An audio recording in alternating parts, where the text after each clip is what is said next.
I'm Carol, and I have a Healey that I bought 62 years ago, and I still love it to this day. It's amazing. What attracted you to the Healey? Now, you were, what, 25 years old when you bought this car? It was after I graduated from school, but all during high school, I had several friends that liked sports cars, and they had MGs, and one had a nice, I wish I could remember the model, but it was a Jaguar, and a similar body style. And I think that's what it attracted me to the Healey, is because of the body style. And it was low and flowing, and it just my cup of tea. And so after I graduated and started saving money, then I had this yen to own one, and so I did it. That's great. Now, you bought it in November 28th of 1962. Tell us about where you bought it. It was purchased at Irv Leopold in, someplace west of Portland. Milwaukee. Oh, Milwaukee? Okay, yeah, that could be. And as far as I knew, that was the only place that sold Healeys. But you weren't there when it was sold. That's Your right. husband at the time was there. Is that That's right. Yeah. I was at work.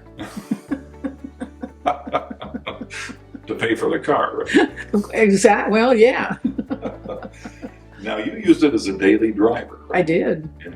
And it's a good snow car, Really? as long as the snow isn't more than 4 inches tall. Did you ever put chains on it? No, didn't need to. And it was really a good, it was a good snow car. I was amazed. But if there was too much, then it would get hung up. So then you have to shovel. And I did that too. So as a daily driver, do you have any outstanding memories of any trips or anything you took with that car that stand out? Well, the one that I remember most probably is a trip up into Canada and racing for the ferry, and knowing that it was going to be now or tomorrow or the next day or whatever. And so I did step on it, and I got it up to 105. But that was the only time I ever did that. It never felt the need. Now, most people would have sold it after a few years. They have a car for a while and they decide it's time to sell it, but you didn't do that. And why did you keep it? Because I bought it because I liked it, and I just kept liking it. Yeah. And I just didn't want to part with it. There's just no reason to sell it. So after 25 years, you decided it was time to restore it. So Mm-hmm. you kind of went into this, I don't know, how did you feel about the process of restoration? Oh, I just went in and dove in head first, and come what may, and I just thought I would do whatever it took. And speaking of that, you did a lot of the work yourself, it seems like.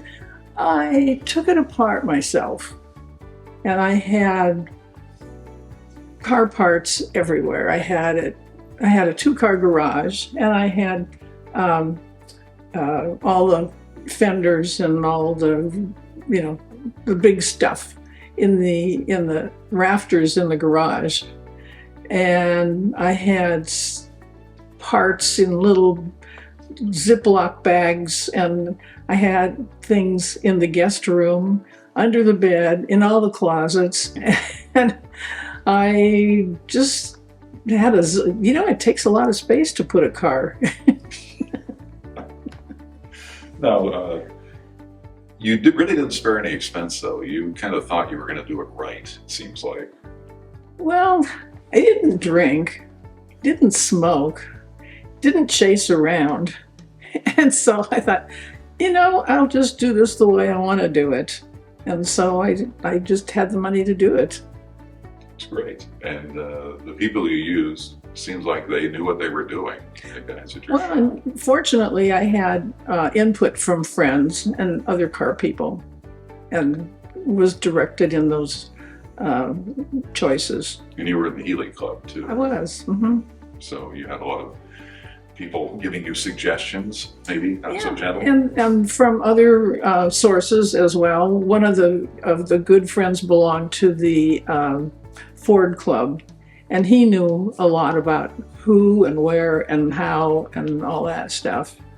And so you started the restoration December of 1987, and then in about 1989 you dove into the engine, where you had a gentleman we both know, Jim Klassen, who was a great engine rebuilder, and he did everything to that engine, I think. he did. Yeah. And it was because of this friend from the Ford Club that directed me to Jim Klassen. And I had seen cars at the All British Field Meet that he has worked on, and there were lots of examples of his work. And so I had to believe that it was the right thing to do. And the interior was done by Guy Rickorden, who is well known. He's done cars at Pebble Beach, and he did a beautiful job on this. And he was the one that picked out the carpeting. And then I picked out the colors, and everybody said, why are you doing that? And I said, because I like it. And so it was like a cream color.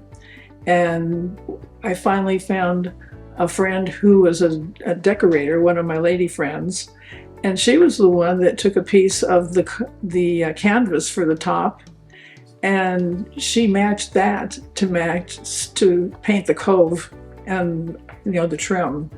Well, the car was originally white, right? It was white, that really cold Healey white, and it had black upholstery with white piping. And I for somehow it just looked wrong. Maybe it's wrong now, but I like it.